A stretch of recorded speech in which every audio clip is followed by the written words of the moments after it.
비극은 단순히 눈물샘을 자극하는 심파극이 아닙니다. 그것은 인간의 한계와 운명이 거대한 파국으로 이어지는 과정을 치밀하게 추적하는 이야기죠. 비극의 핵심 요소 네 가지는 주인공의 결함이나 선택이 비극적 결과를 초래하고 피할 수 없는 운명과 충돌하며 감정의 정화를 관객에게 제공하고 몰락을 통해 인간이란 무엇인가라는 통찰을 제시하는 겁니다. 최초이자 가장 영향력 있는 비극의 정의를 내린 아리스토텔레스는 비극이 공포와 연민을 통해 감정을 정화하는 예술이라고 설명했죠. 헤겔은 선 대 악이 아니라 선 대 선의 충돌이 비극의 핵심이라고 주장했습니다. 정당한 두 가치가 충돌할 때 진짜 비극이 폭발한다는 거죠. 쇼펜하우어는 삶 자체가 비극이다 라고 말합니다. 비극은 삶의 지독한 본질을 거울처럼 비출 뿐이라는 거죠. 프로이트에 따르면 비극은 억압된 욕망과 죄책감이 무대에서 표현된 겁니다. 무의식의 폭로전과 정신분석학적 드라마가 비극이라는 거죠. 이러한 고전적 비극관에서 벗어나 새로운 관점을 제시하는 주장들도 있습니다. 니체는 비극이 차가운 이성과 뜨거운 본능 사이의 갈등에서 나온다고 봤습니다. 그러면서 인생은 노답인데 그래도 한번 부딪혀보자 라며 용기를 주는 게 비극의 역할이라는 거죠. 브레이트는 카타르시스, 그런 감정 노름에 속지 마 라고 말합니다. 대신 사회구조가 문제야 라는 걸 깨닫고 행동하게 만드는 게 비극의 목적이라 주장했죠. 결국 비극은 이해할 수 없는 거대한 불행 앞에서 왜? 라는 질문을 던지게 만드는 고통스럽지만 가장 인간다운 예술 형식입니다. 반면에 비극은 이유 없는 고통을 남기는 가학적인 예술일 뿐이라는 반론도 있습니다. 여러분은 이 예제를 미리 풀고 난 뒤에 강의를 들어야 독해력을 키울 수 있습니다. 첫 문장을 볼까요? 시간을 15초 드릴 테니 이 글의 핵심어와 주제, 뒤에 나올 내용을 짐작하여 간단하게 메모하세요.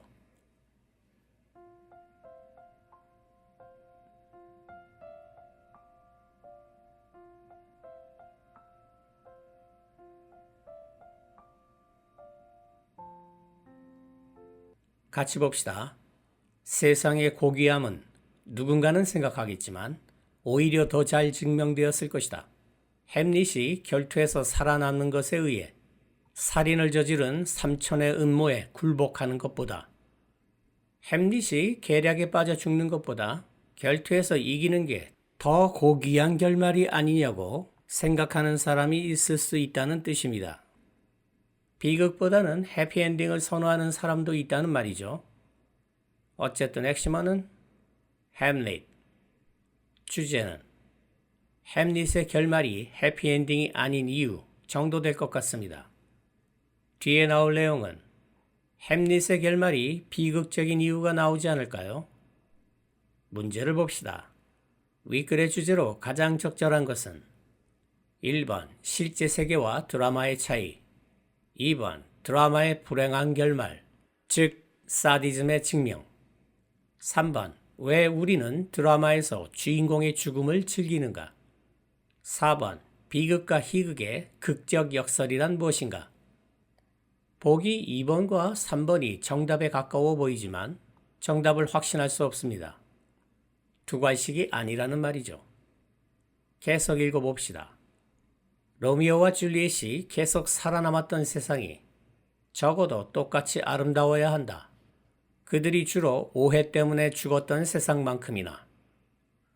로미오와 줄리엣이 오해를 극복하고 행복하게 살았다면 좋지 않았을까 하는 말입니다. 그러나 어찌되었든 연극 속에서의 삶은 불행한 결말과 더불어 더욱 고귀해 보인다. 행복한 결말보다는. 아마도 주장하는 현대 비평가도 있을 것이다. 이것이 우리의 비극 감상에서 가학적인 요소가 있다는 것을 보여준다고. 고귀한 인물이 고통받는 걸 보며 관객이 기쁨을 느낀다면 이는 관객의 심리 속에 타인의 고통을 즐기는 심리가 있는 게 아니냐는 말입니다. 그러나 우리는 안다. 파리 한마디도 죽이지 못하는 마음 여린 사람이 주인공의 비극적 죽음에 가장 열광하는 사람 중 하나라는 것을. 나는 의심스럽다. 이 세상에서 가장 고결한 사람이 상상의 작품에서 얻을 수 있는지, 악당의 죽음으로부터 얻는 쾌락의 10분의 1만큼의 쾌락을 그가 주인공의 죽음에서 얻는 쾌락에 비해, 세상에서 가장 고결한 사람이라도 악당의 죽음에서 얻는 쾌락은 주인공의 죽음에서 얻는 쾌락의 10분의 1에도 미치지 못할 거라는 말입니다. 악당보다는 주인공이 죽었을 때 더 많은 쾌락을 느낀다는 거죠. 아마도 이것은 부분적으로 그 사실 때문일 것이다. 파멸의 크기가 더 클수록 파멸의 희생자와 함께하는 우리의 연민도 더 커진다는 사실. 만약 희생자가 매우 고귀하다면. 더 플러스 비교급, 더 플러스 비교급 구문을 사용하고 있군요. 이거를 전체적으로 봤을 때 햄릿과 더불어 로미오와 줄리엣을 예로 들면서 비극의 매력을 설명하고 있군요. 다시 핵심하는 트레저디. 주제는 우리가 비극을 즐기는 이유. 문제를 봅시다. 보기 1번은 이 글의 논점이 아니고 작가는 보기 2번을 반박하기 위해 이 글을 썼으며, 보기 4번의 경우 이 글은 희극을 다루고 있지 않습니다. 참고로 극적 역설이란 겉으로 드러난 상황이나 발언이 실제 숨겨진 의미와 모순되는 상황을 가리킵니다. 말이 좀 어렵죠? 예를 들어 오이디푸스 왕에서 오이디푸스는 전염병을 해결하기 위해 라이어스 왕을 죽인 범인을 추적합니다.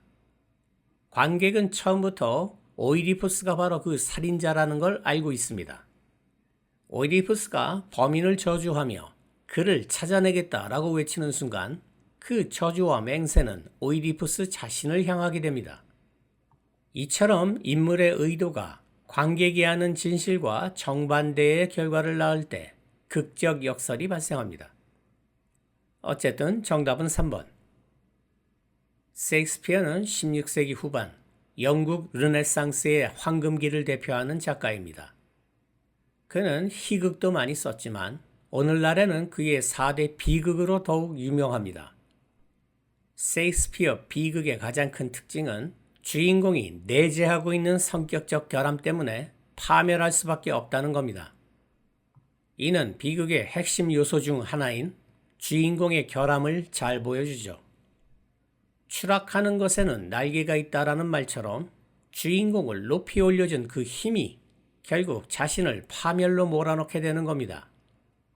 햄릿은 아버지의 복수를 결심하지만 끝없는 망설임에 실행을 미루다가 결국 주변 사람들과 자신까지 모두 파멸시켜버리는 덴마크 왕자 이야기입니다.